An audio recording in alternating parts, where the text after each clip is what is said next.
जय Jagannath friends, welcome to Dilip guide YouTube channel. आशा करुँच आप समस्ते भलरे थे। आज भिडियोटी चाषी भाई मान बहुत इंपोर्टाट अच्छी।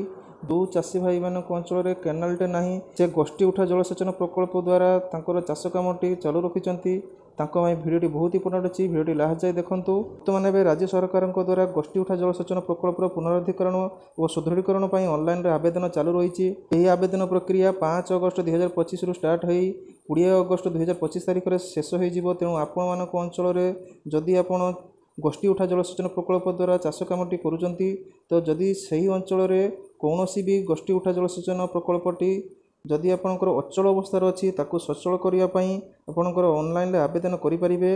मन रखु चाषी भाई मैंने आपणकर आवेदन शेष तारीख 20 अगस्त 2025 तारीख अच्छी। तो आपड़ जदि एपर्यंत आवेदन करना तो आप आवेदन करनी। जदि आपणकर कौन भी जलसेचन प्रकल्पटी अचल अवस्था रही तो ताको सचल करनी। ये आपण नोटिफिकेशन फुल डिटेल्सटा देखापी पाइबे। यदि आपण अंचल कौन सी उठा जलसेचन निगम अचल हो पड़ी ताको सचल करने चाहूँगी तो आपड़ एवं ऑनलाइन आवेदन करेंगे। यही वेबसाइट मध्यम आप ऑनलाइन जाकि आवेदन करेंगे। यार आवेदन उपरे मु फुल वीडियो गोटे नहीं आसबि। आप चैनल टी सब्सक्राइब कर रखि था वीडियो को लाइक कर दिंतु। जितेबाला भी आप चैनल टी सब्सक्राइब करुँच नोटिफिकेशन बेल ऑल पे सेट कर दिंतु। देले मु जेकोसी वीडियो यही चैनल अपडेट करी अपलोड करी आपको सर्वप्रथम से वीडियो देखा मिल। तो हिंद पुणी देखा नेक्स्ट एक वीडियो सहित।